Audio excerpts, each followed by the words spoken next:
sitting here. I don't know why everyone's sitting here. Why can't I come over and take that microphone from you? I can run faster than you. All right, well, ladies and gentlemen, I'm pleased to announce our guest of honor this morning, the Barrowmans.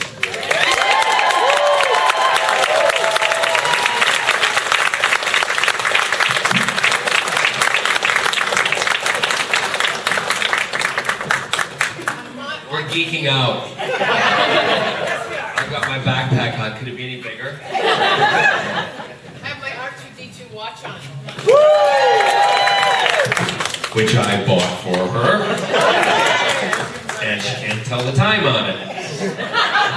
It is impossible to read. Call the microphone, speak into it. Hello, hello, hello. Good morning. It's a Sunday in Milwaukee. Why are you not in church? This is church. The Church of Barrowman. I think we should start a sci-fi church. Well, listen, I mean, L. Ron Hubbard can do it. Why can't we? Yes. You know what I mean? We could call it something else. We could, I don't know, we have to figure out a name. We could do that. The Church of the Gayer Day Saints. Or the Church of Everybody. Church of Everybody. COE, the Church of Everybody. And then you know what? Because COE is cock. What? COC would be cock. Wouldn't it not COE? And you're an English professor. You just spelled cock COE? I saw COC in my mind. Oh my God. I tell you, I can't tell time. My brain is gone. She can't spell. She can't cook. What you do, you do. Can't sing, can't cook. What? Did you enjoy yourselves last night? Those of you who were there. It was good. It was good. Yeah. How long did you stay for? When did it wind down? As soon as you left. Really? It's not a party without you.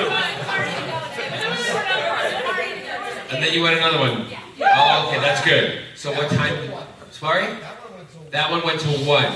Well, we went back and we watched. We had a drink. We had a drink, and then we watched. I had a proper drink, Yes. not a watered down one. No, and we I went. No, that was better. Was watered down because I had to drive, so I had my limit. And then Yeah.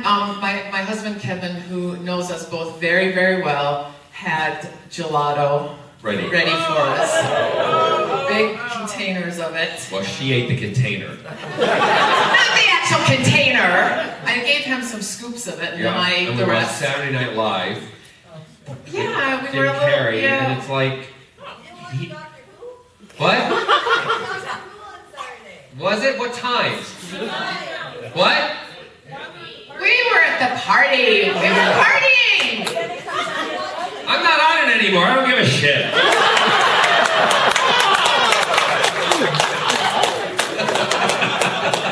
I watch Arrow. There's much hotter men on. But here, this is how geeky we are. We're eating our ice cream with vodka soda, my Cindy, my glass of Cindy. Yeah. Those of you who follow me know that that's my favorite wine. And we're deconstructing the Flash. Yes, we are. loving Deconstructing the it. Flash. Yeah, really, really good. Anybody watching it? Yeah. Oh my Really gosh. awesome, isn't it? Yes. And Grant is amazing. He just musical theater boy, and he really has hit it on the head with capturing the character, but also becoming the character. Because there's a lot of people who play superheroes. Most of them are getting it right, but there are some occasionally, Green Lantern, they just don't get it, right? It just doesn't work. No. Yeah, so anyway, we're loving it. But Yeah, we deconstructed it, and I also told her some things that are going to happen. So, yes. Hey, it's the Too price. bad. Yeah. That's the price of being I the figured older for sister. putting up with him for all these years, I get some spoilers. At least. And I boots. gave her spoilers and boots, and I gave her spoilers on Arrow. Oh my God. You guys are not going to believe it. Shut up. Why are you doing this? No more. No more So I mean, I just guess we'll throw out questions. If you want to ask questions of us, we're happy to answer, and we'll just play it by ear that way. It's a nice little intimate group, so Yes. ask what you want. Yes, in the front. In this book, Carole, you told us the publishers refused to let you put in some stories. It's a lie. Yes. Can you share some of those stories with us? Oh, I think the one in particular, I don't know how much of it, you're looking at me like, what do we care at this point? No, I don't care. But there's some reasons for putting we weren't allowed to put stories in because of legal reasons. Well, it was Because one, it's my word against somebody else's, and even though he saw even this though happen. I saw it happen and I know it was the truth, and it's my truth, I was not allowed to put it in the A book. very famous, we're not going to say, actor.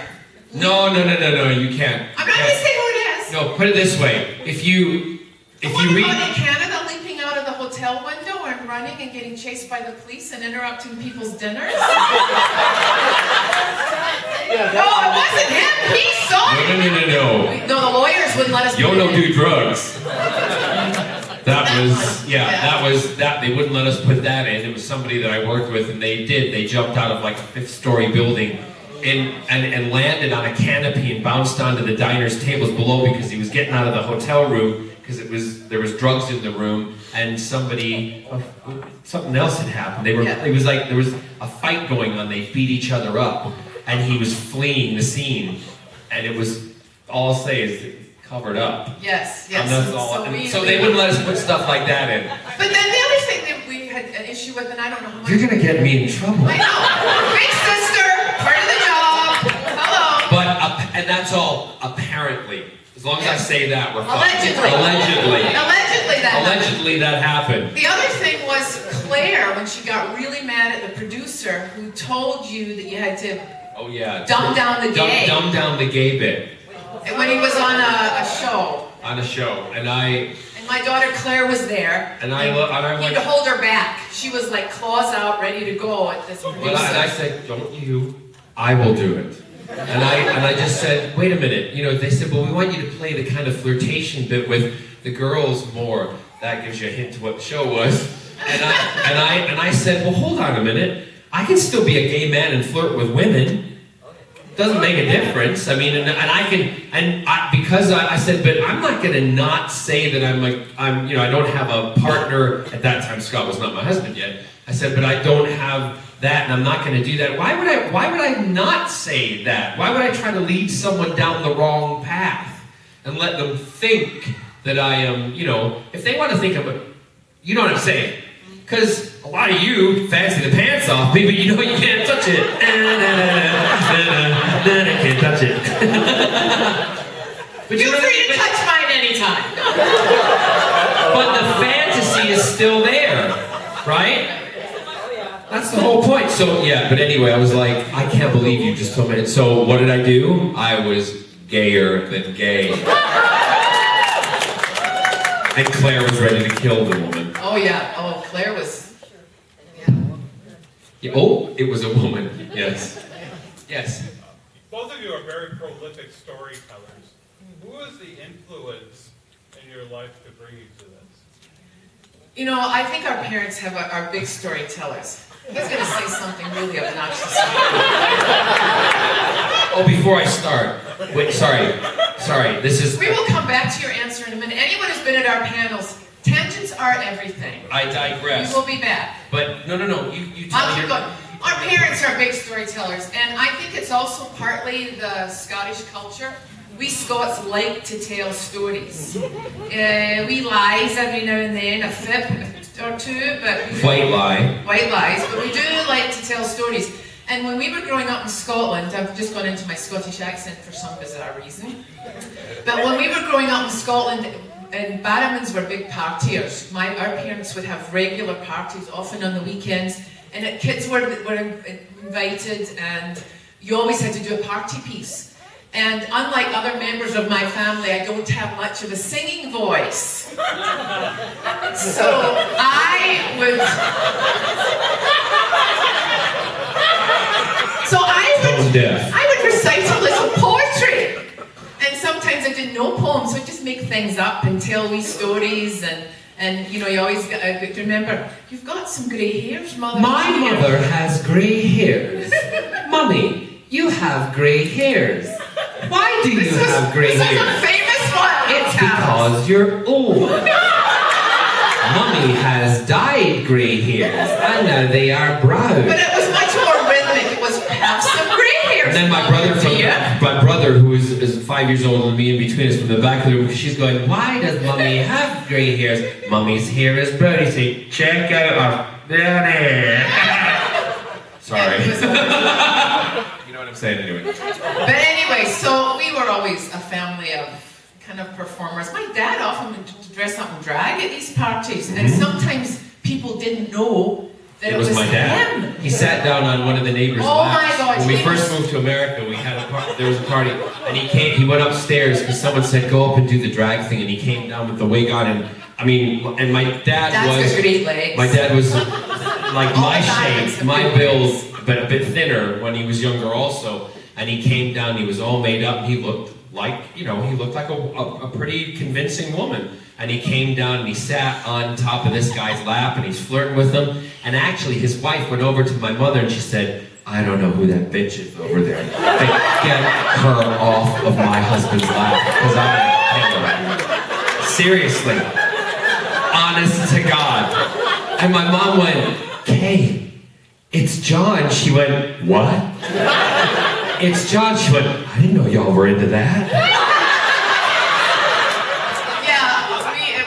So I think it's a combination of hardwired in our DNA from both family, and I just... Scottish people are big storytellers. Big storytellers, and big sense of humor. Big sense of humor, snarky. funny, they like to have a laugh. It's all about living life to the fullest and having a good time if you have if you're Scottish blood and if you're, you know, that's in you. And that's kind of what we do as a family also. There's never, ever a dull moment in our house In at fact, any time. I think I often tell people that the two really important bones that our family, our parents developed in us was a funny bone and a compassion bone. Yeah. And pretty much everything else falls from that. Yeah. And I've got the biggest bone of all. No! I am so sorry. Yeah, it's a funny bone. You guys are bad. So bad.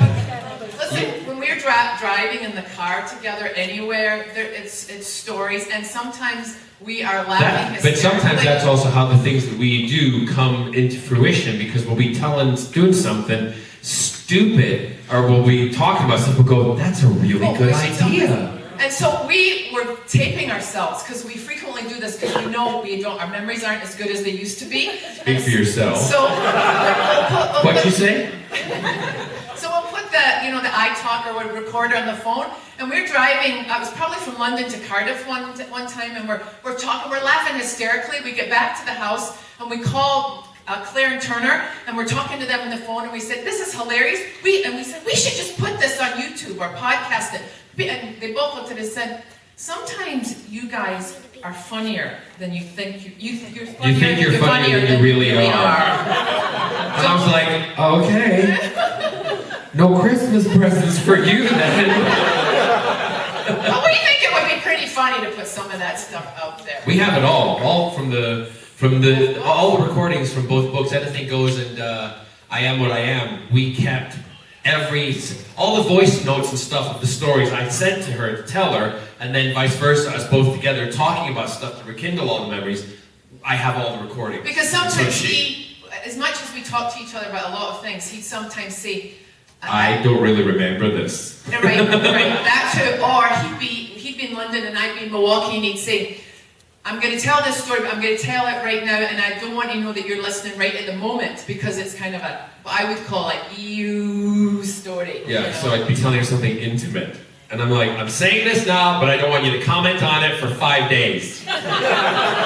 Because I'm going to talk about my first time having sex. If you've read Anything Goes or I Am What I Am, you know it's full of wonderful stories and wonderful humor, but it really, we try in the second book especially to talk about what it means to be, gay, or not, but mostly gay. Yeah. What it means to be me. What it means to be him. But anyway, so I would be sitting in Wauwatosa typing away, and all of a sudden he would get into these details, and I'm sure you could hear me in Cudahy going,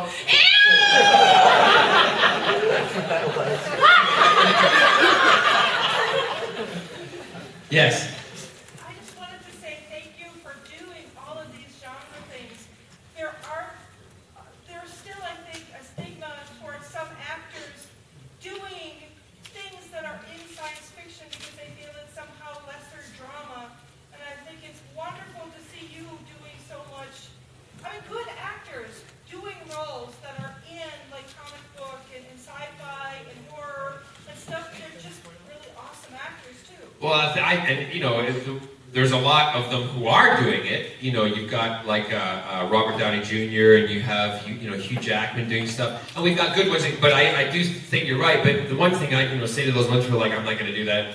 Ian McKellen, who I know quite well, and Ian doing all of the Gandalf and all that kind of stuff, and X-Men and things, and same with Patrick Stewart. So apart from being someone who's in the genre, I'm also a fan of the genre. And people say to me, why do you go to do cons, and why do you do this, and why do you do that, and why do you want to be in another show like Arrow? It's another sci-fi genre, or it's a fantasy genre. I'm like, dudes, it's work. Not only that, it's work, it's a job, but also, and I'm just going to be blunt here. You guys watch them. There's a huge audience out there, and that huge audience, to be honest with you, and I'm going to be blunt, has made me, a very comfortable living man, if that makes, what I'm saying? And so that's why I do these things. I appreciate it. That's why I tell you all about it. That's why I share all this stuff with you, because I'm appreciative of what you've done for me, and, you've changed my life. So that, if someone, I'll tell you, sir, when they asked me to be Malcolm Merlin in Arrow, the first things out of their mouth were, we don't think you'll say yes to this, but we'd like to tell you anyway. And I thought, okay, why would, they didn't think I would want to do another show like it. And as soon as they started explaining it to me, I'm like, guys, you're asking me to create this character on television in this new world that you're going to create, for this new DC world you're going to create. I'm not stupid. I really want to do it. So, and the passion that they had for it came across as the same passion that Russell T. Davies and Julie Gardner and Phil Collins, and when I spoke to them about Captain Jack, same passion they had. And I said, if that's what's happening, and that's the reason Flash is so good, because the guys who are writing it and producing it, the same guys who do Arrow, they love this genre. So I will work with people continually. When in 10 years when Arrow's done, and they ask, and they ask me to play an old, wrinkly character, which I won't be because I'll have 4 facelifts by then. And I don't say anything shame to have that, not at all, because she'll be right next to me getting the same thing. We'll both come out talking through our assholes because we'll be pulled so tight, you know what I'm saying? What? Moisturizing. Oh, yes, Cassandra. Totally forgot. That'll be me. I'm like, hello. Hey, the wheelman. Hi, everybody. It's me, John. I really became kind of a cross between Sandra and the Faith of Bo. Don't I look right? I wanted to add something to that, because I had never sort of experienced that kind of a little bit of elitism backlash. And I was on a panel, whatever our last con was, I don't know if it was Phoenix or Dallas or something, because I used to try to do about 5 a year with John, given my writing schedule and teaching schedule and life. But I was and your menopause. Menopause. He suffers from menopause. I might have menopause. He's menopause. But anyway, I was on a panel with a couple of other. I was on a writer's panel, and this writer at the end of the panel says, "Well," somebody asked a question. He said, "Well, she's the writer that's in with all the celebrities. She's the big sign writer." And then he started calling me that for the rest of this panel, like, because I'm selling books to people who like to read books in a different way than they are over in a little dark corner and being sort of angsty writers.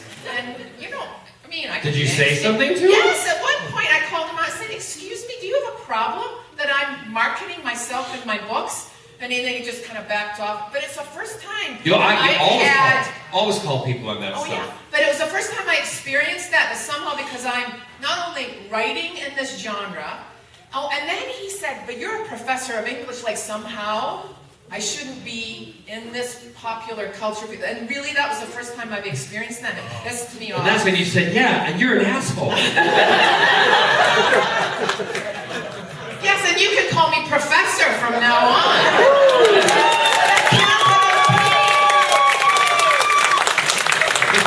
Yeah, no, so it's very interesting, but again, and I said this yesterday in my panel by myself, and it's something that, again, you're not going to make everybody happy in life, and not everybody's going to like you. And the moment that you can accept that, and you can, go with that, your life becomes a lot easier to live. And also, you can do everything you want to do after that fact, because the people who don't like you, the people who don't want to do that, you don't need them. Cut them away. Cut them away. Cut that rope and let that boat sail out and sink in the deepest part of the sea. With all the other fish and sharks. Yes, over here. Yes. Yeah, so in Torchwood Exodus Code, I know that it's supposed Spoiler alert. Oh, yeah. I hear you. Well, I'm going to try not to be spoiled. Okay. I know that you said it takes place right after Miracle Day, and I noticed that there's no reference to the abomination that was the last few seconds of Miracle Day. And I'm wondering if that's intentional or just was no place. We so wanted to handle that abomination.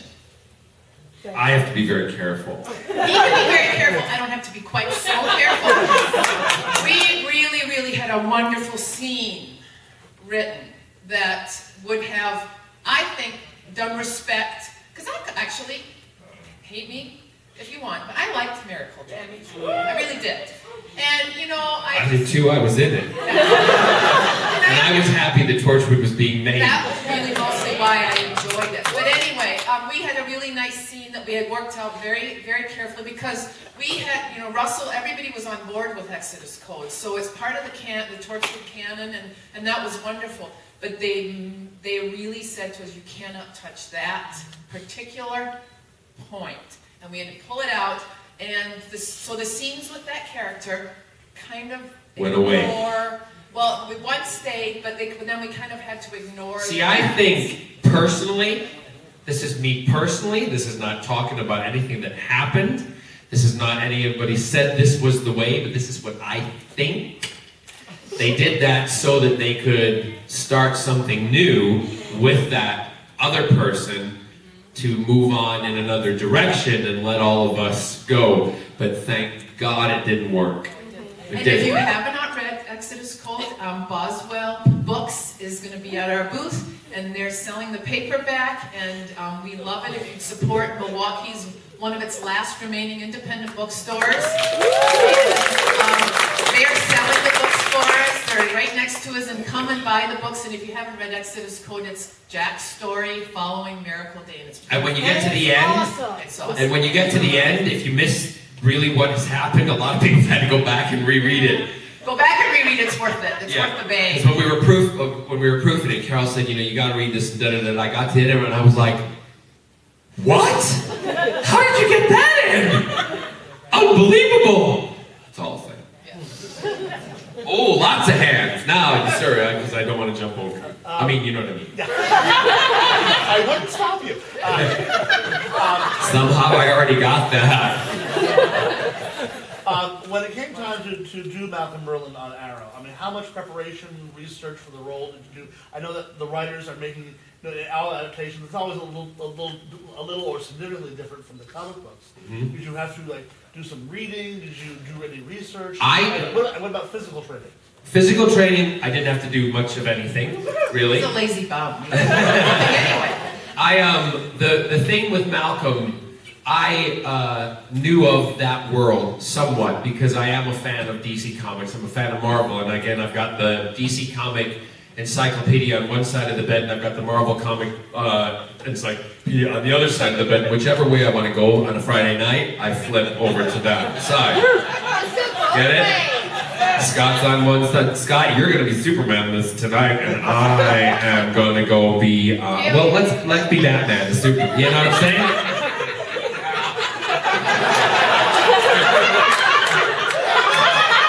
I have seen your outfits in your closet. All right, Catwoman. Because I bought them. You is right.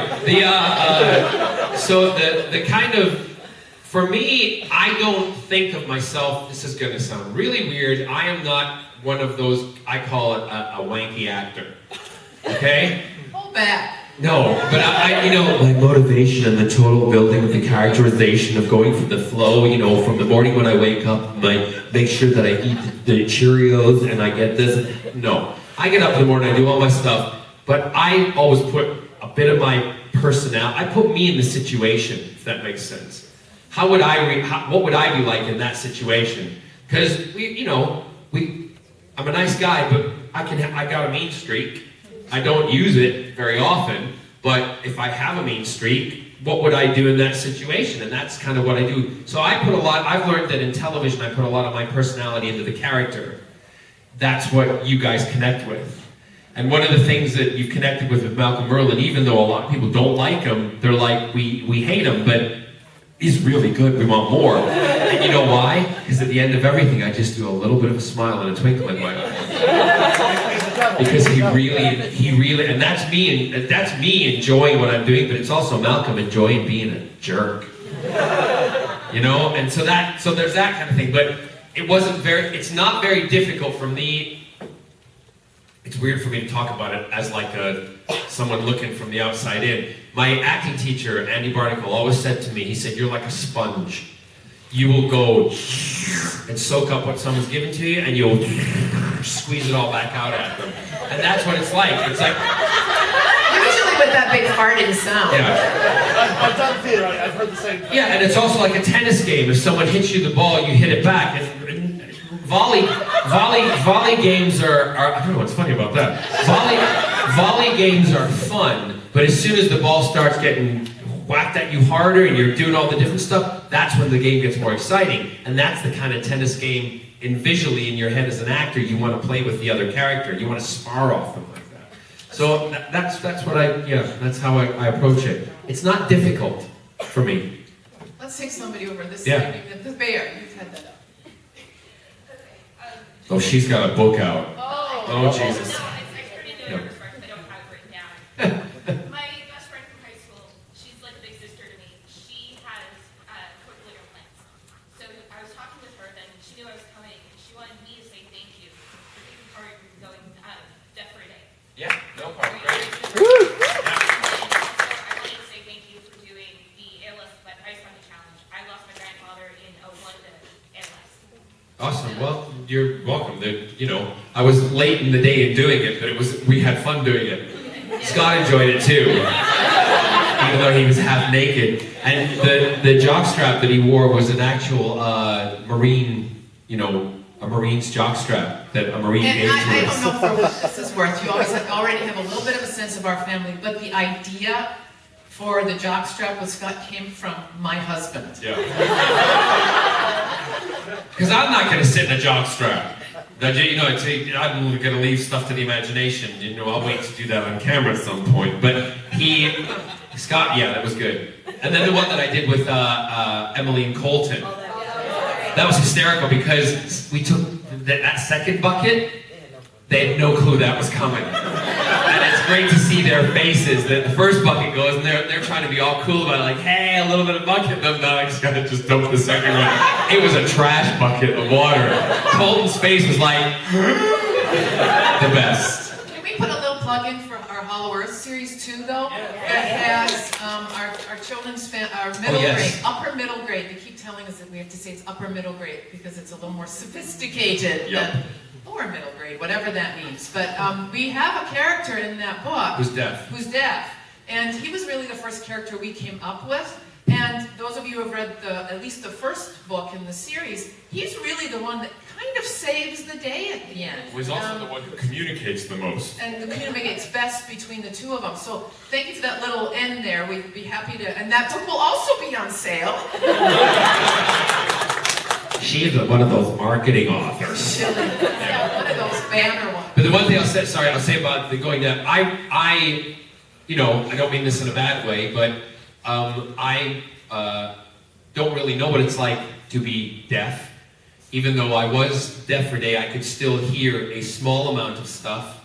But it's something that the isolation and everything that people feel, and also the people think they're actually helping you when they're actually isolating you. They're pushing you away by not letting you do things. That's the one thing that I learned that's most important. Consequently, when I do all my shows in the UK, I always do a signing show.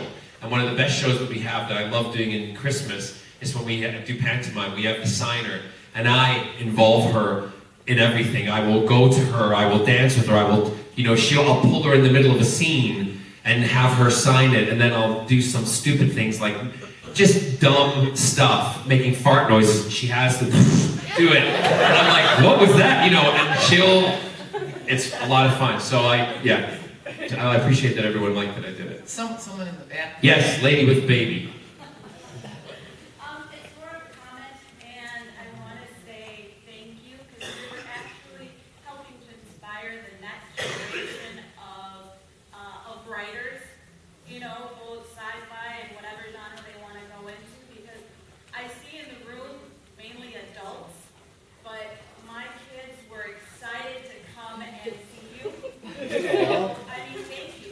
Keep doing it. Just keep writing, that's the thing. Exactly. Always write stuff down. And open them to a different genre of reading too. Awesome. And they develop that love. So thank you, as a mom. Thank you. Thank you. Thank you for buying the books for going to the library, which is awesome. It actually opened me up to a different genre because you were my professor at Alberta. Oh my gosh, you know what? I have to get closer to recognize you. I'm She so can't sad see. to say that. She cannot see. I have my contacts in, which distance, like you guys care about this. So my distance is horrible. Flag me down so I can hug you and remember, or try to remember what And by I the way, taught you outside Carole's house, they have she has a lot. What is it called? one of those little free libraries. Free It's not library really a boxes. library, just come and take books. So you can go to her house and take it, and she gets a lot of books sent to her because she reviews them, and so a lot of good books go in there. One day you'll see my daughters in there. Yay! Yay! Well done. Yes. Yeah. Okay, I have a question for both of you. What is the most funny, cruel, or embarrassing prank you pulled on each other? Oh, okay, well, I can tell kind of a funny, embarrassing one, and I'll let him think for a minute. And this was my daughter and I that did this to him. We were at Comic-Con and I think we might have this story in one of our books, but we were at Comic-Con in San Diego, and we were at the hotel, and there may have been a little bit of drinking involved in this, but maybe not. Maybe. And we decided, the three of us, John and my daughter and I, decided that we would go to Gavin, John's manager's room, and do Ding Dong Ditch. Oh yeah. Yeah. There was drinking. So it's a very nice hotel in San Diego, right on the bay, and so John says he's in room 312. So we go to room 312, and he's banging on the door, and nothing's happening, and Claire, who knew all along that Gavin was in room 212. So he's banging on the door, so then he decides, he says, well, this will be really funny when Gavin opens the door, I might just moon him a little. So nobody answers this door except whoever was in this room called security. So we could hear, Claire and I could hear the security coming up the stairs, and Claire turns to me and she says, run! His pants are in his knees! So Claire and I are tearing down this hall towards our room, and he's like, it was his jeans were at his knees.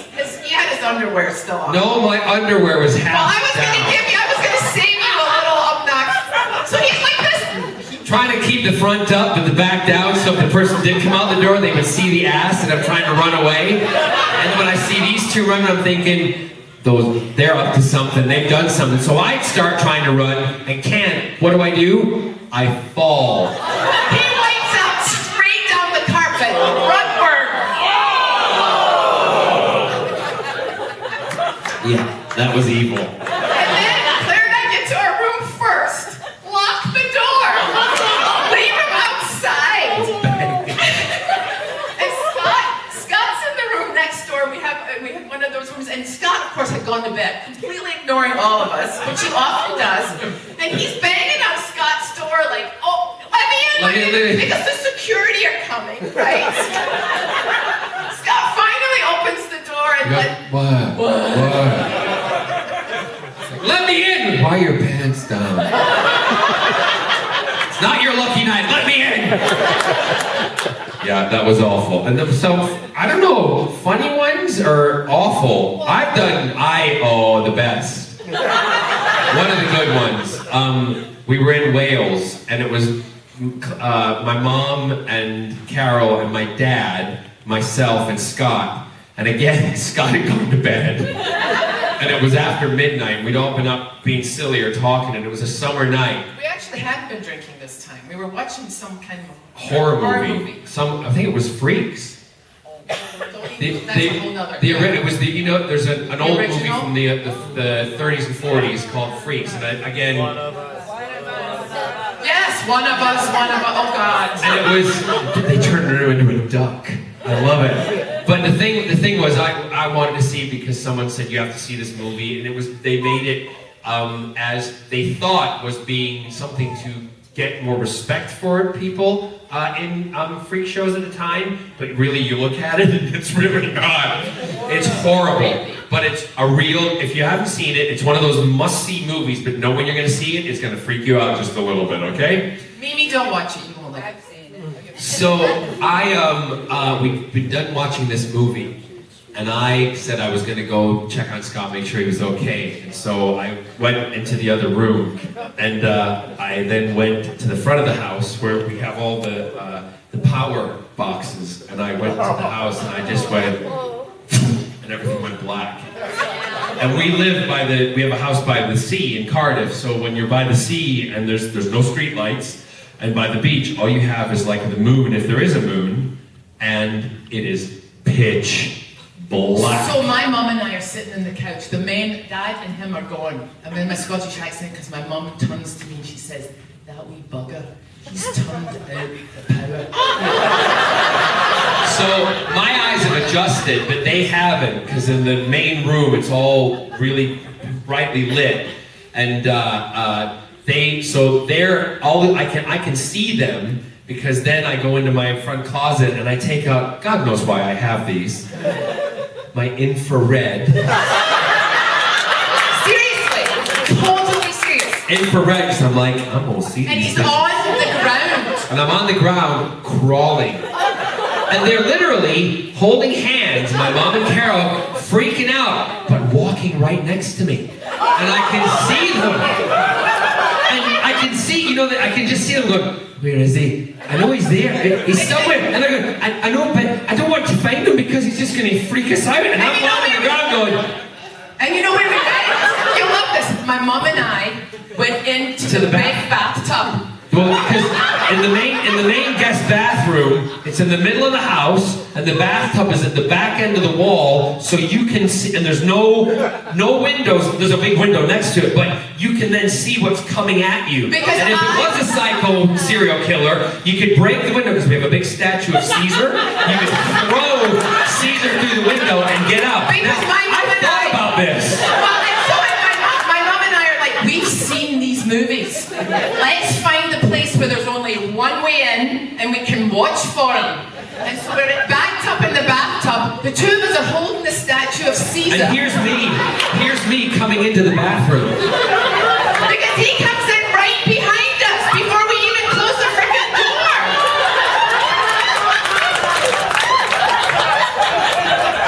And we're up against this bathtub, and we know what's coming, and we can see it's coming, and we peed. Thank God they were in the bathtub because he just went down the drain. But yes. We knew it was, you know it's him, but it's dark, and you're like, oh. So that was one of the funny ones. Then one of the evil things that they did to me as a kid is they put me, Put you in the closet. No, they put me in the closet, but in order to shut me up, they shoved my mouth full of potato chips.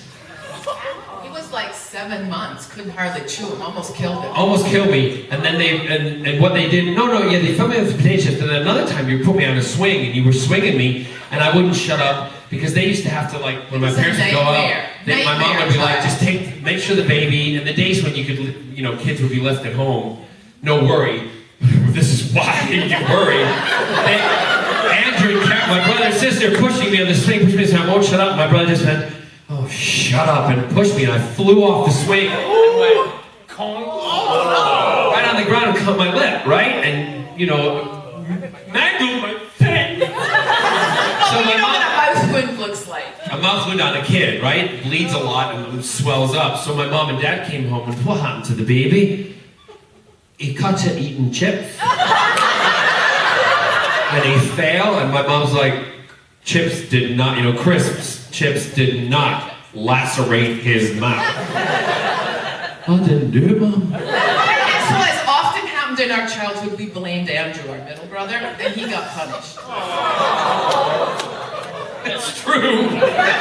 It's true. That's what happened. When the golf carts were driven. Never mind. When the golf carts were driven into the lake, Andrew got blamed. Yeah. Because I always ran faster. I knew how to talk. My brother would, when he would do something wrong, if anything was going, we were all doing something wrong, we knew when to leave. Right? You do it, you go, that's cool, leave. My brother would be like, we'd be gone, my brother would be there going, oh, that's really cool. Wait a minute, what over there? And if we did this, and by the time they're cuffing him. Well, we also Andrew was brought home in police cars. way more than we were. And we probably deserved it way more. I think that sounds like he's a criminal. In Scotland, it was very much, the police were very much community policemen. Yeah. So if a kid got in trouble, my uncle was a policeman, they knew where we lived, and rather than making the kid walk home if they'd done something wrong, it was a little, well, maybe it should be this way rather than, and the police would bring the kid home, and almost the shame of coming in the police car to the front of the house, your parents were like, oh dear God, what did you do next? But it was nothing bad, really. It was for silly Well, things. and part of it, we had pretty smart mouths, and I was the only girl in my family. The last Barrowman girl born In 50 when I was years. born was 57. When I was born, man, I had the men in my family right around that little finger. They got away with hell. Yeah, but they also got back at her because she hates monkeys. She absolutely hates monkeys. She cannot stand them. And my uncles, one Christmas, they bought, the old big fashioned prams that they were, like the royal prams. So they bought her a big pram, and my mom had bought a very expensive doll, put the doll with all my grand, had made the clothes, my aunts had made the blankets for it. Carol was going to be wheeled out, and just before they wheeled it out, what my uncles did, they took the big hairy monkey from my cousin's room and put it inside. So they wheeled it out, and Carol went, ah! I am still scarred from life. She wouldn't go see Planet of the Apes. You almost killed me in our panel yesterday. And she called them, didn't call them monkeys, she called them boggins. Oh, yeah. Boggins. No, like the boggin, Mum. Well, the last story I was going to tell you that was a quick, funny one is, as you can imagine, having this as your uncle, my kids learned a lot of stuff from this young man here. And my kids are in their 20s now, and they still participate in these kind of shenanigans, but their favorite thing that he taught them was when they were old enough to do this, he made, I think, the big mistake of telling them that I don't like to be touched, licked. That sounds really gross. But like when you're a kid and you're goofing and you can tickle me, you can do anything, but do not lick my neck or my face. So he thought it was really funny to teach my toddlers to lick my face. Because I used to, when I'd see her, hadn't seen her in a while, and the kids were there, I would pin her down, hold her hand, you know, like my brother used to do to me, drop like Brothers a and drill sisters spit, would you know what I mean? Please, come on! Everybody's done it.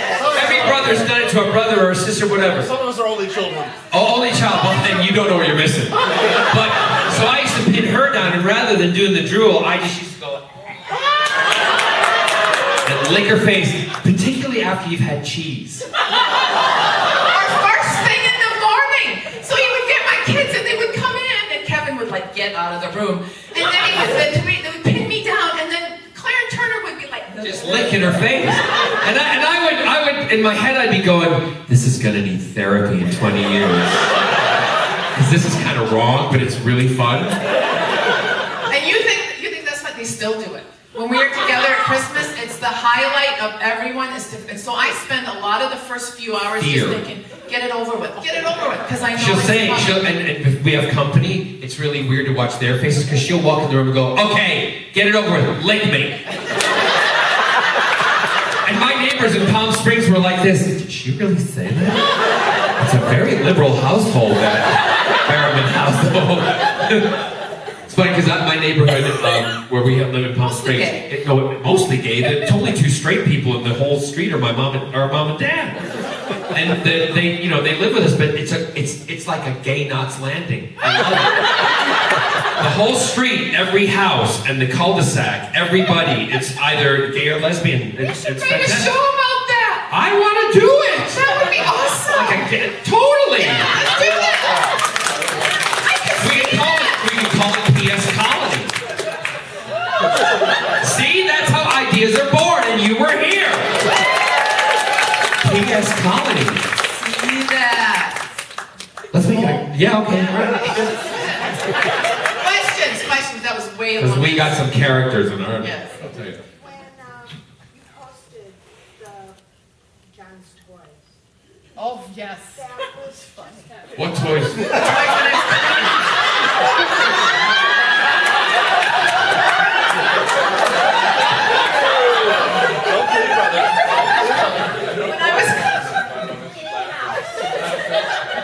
When I was cleaning out, my parents have a place in Brookfield, and they are usually here. Anyway, so I was cleaning out his toys, his collectibles. Yes, those ones. Thank you. Yes, that was very funny. You can see it on YouTube. I made some very funny commentary, and he had no idea I was doing it. And then so he made some funny commentary in return, which then just upped the ante, and then I just kept doing it. No, but they're all in safe places. I spent a week, a couple weeks ago, I went through every single piece of memorabilia, toy, stuff that I have. I categorized it, and I wrote down what's in every box, so I know that if I want to go find Khaleesi with the dragon or without, I know which box it is. One of us. What? One of us.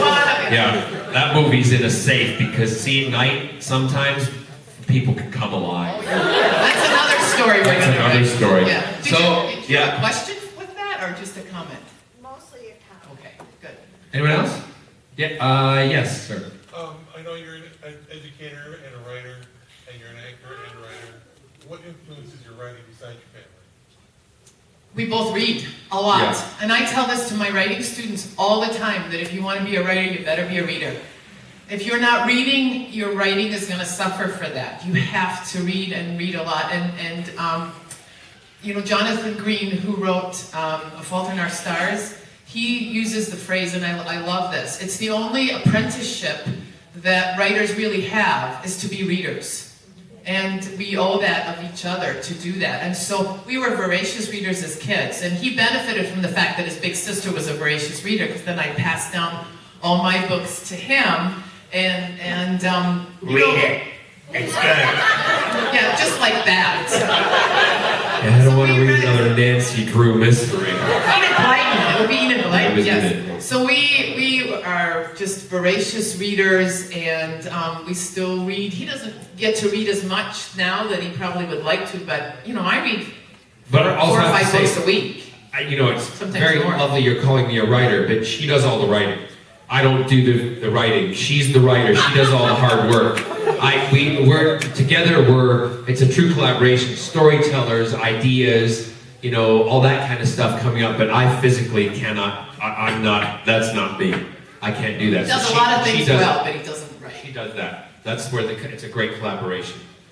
Yes, yes. You talked about your Batman underwear today. I forgot to put them on, but I did. This is what we were doing on a Sunday morning in my house. Watch this. We put a cake.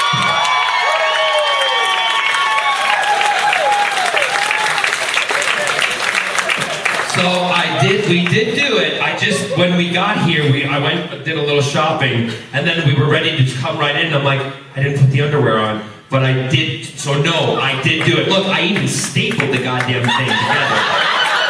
You know, so this morning, I said, do you have any? a sweater of mine. Cut her sweater off. Cut a sweater up. It was an old one.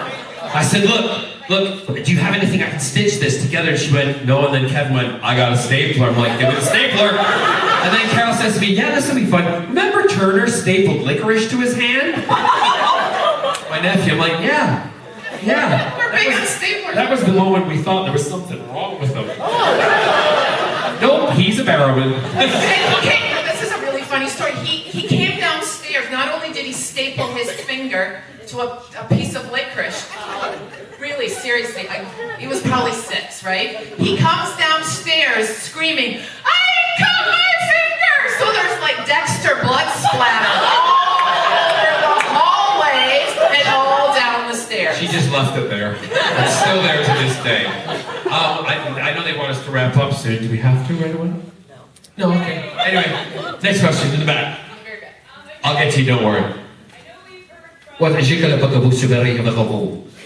Yes. I've heard in interviews that you told Stephen and Mel that the pranks are only going to get worse. How bad have they gotten now that they're back in the They've gotten a little worse. The most recent one and what I can tell you, the most recent one that I've done with him is,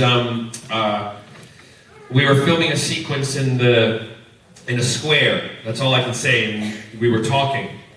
And at the end of it, there's like 200 extras with us, supporting artists, and we were standing and talking, and I said to the camera guys, as I always do, just keep rolling. Shout cut, just keep rolling. They're like, okay. And so we do the scene, and I go, la la la la la la la la, and I'm supposed to walk away while, you know, that's me, and then the arrow, Oliver's supposed to turn and go and look at me. And so I went, la la la la la la la, and I walked away, and as soon as I felt him turn, I literally did this up the staircase. I went, shoot that poison arrow through my head. And this was Stephen's reaction. He went like this. Fucking Barrowman.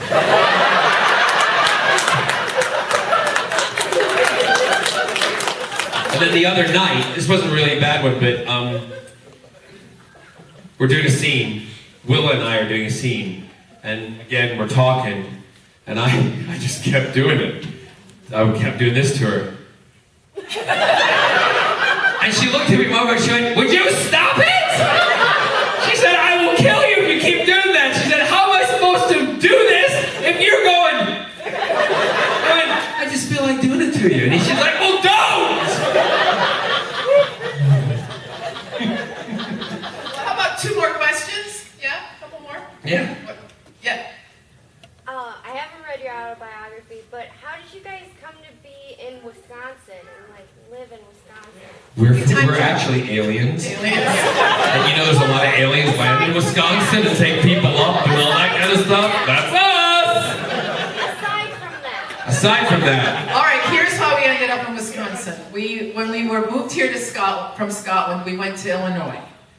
Then Kevin and I, my husband and I met in grad school in DeKalb, but our family were still in Illinois. We wanted to find a job back in Wisconsin. No, first you went to the Dakotas. We went to the Dakotas. I worked in the Dakotas for a year or 2. And then we kept looking for jobs in the Midwest. My husband's family is all from the Twin Cities, and my parents at that time and family were all in Illinois.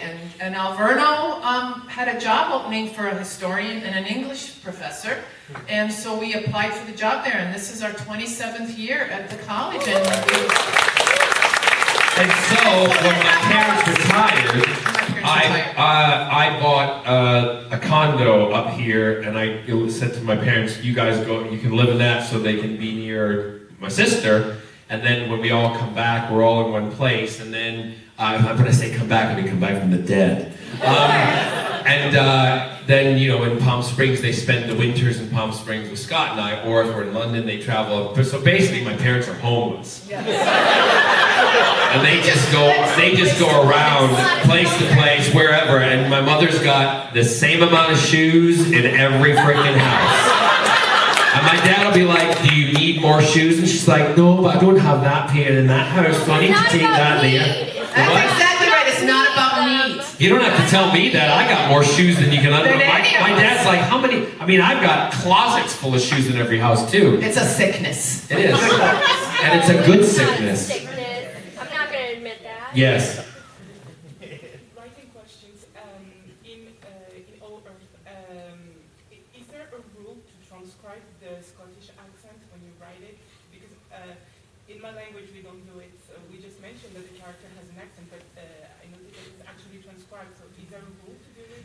That is a really great question, and it depends on the writer, to be honest. There isn't any set rule. There are some writers, like Elmore Leonard, for example, and I tend to follow his school of writing, would say that you mention it, and then you just write it, because you can get yourself into a lot of trouble writing an accent badly, right? But I've felt like since we know the Scottish accent, since we talk that way, that I felt, and I've read a lot of Scottish literature, so I felt like we could capture that really, really well. And actually, the most fun for us is when we do readings, people will say, "Read it to us in Scottish," and so then we'll do the Scottish, and then they say, "Oh, that's how you pronounce that word." It's funny because the place we have, sparingly. Auchenmurn is the name of the place where Hollow Earth happens, and people actually have come and saying it's called Auchenmurn. No, Auchenmurn. No, it's Auchenmurn. You gotta get that. Yeah, Auchenmurn. Last one. Yes. Okay, I'm a really big fan of characters that kind of become the anti-villain, where, you know, they have a certain redeemable quality to them. Do you think that that's a path that Malcolm Merlyn might take as he progresses on the series? Would you like it to be that way, or do you... I can't say anything upon that subject. I could, but he'd kill me. I'm not allowed to comment on anything like that at all, because I will get in trouble. The jerk, as you called him earlier. No, I think he's not, in my eyes, he's not a jerk. In my eyes, he's misunderstood. He is a misunderstood hero. And he is somebody who, if you think about it, again, I can say this because I've always said this, he does exactly the same thing that Oliver does. It's just looked at differently. And that's why I think that, again, people like him, because, and it was in one sequence where the director told me, they keep saying to me about not putting, well, not so much now because I've done it, and they realize the popularity that how he's become popular is partially because of that. There was one sequence where I was talking about my wife dying, being murdered, and the director said to me, I want you just to do it dry. I don't want to. I said, no. I said, no.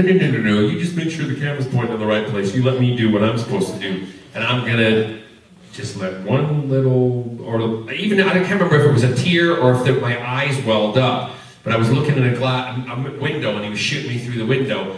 And so you saw it, but the people in the room, the other characters I was with, didn't see it. So you saw the emotion and you saw that Malcolm was hiding this and keeping this pain to himself. And after that moment, everyone's like, oh my God, I so get it. I get Malcolm Merlyn because he loves his wife and he loves the city and la la la la la. And I'm like, yes, because that means you love him more and he's going to be in it more. And that secures my employment. And buys me more boots. You guys are awesome. Thank you very much, everybody.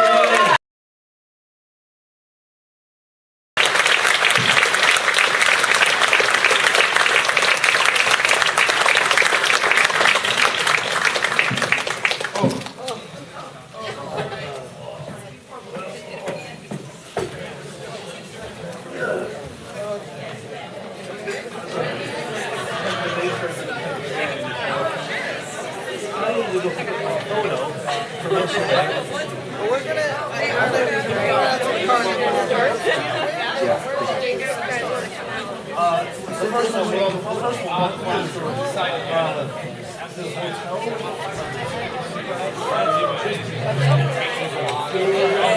Yeah, we got these, right?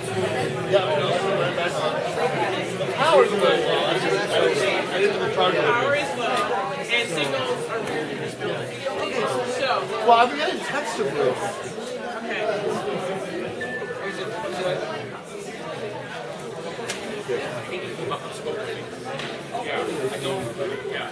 This one, we need to figure out the picture. I think that's too much. So I need. I might have done it at a party. I've been on the wrong bit before. But if he does, then say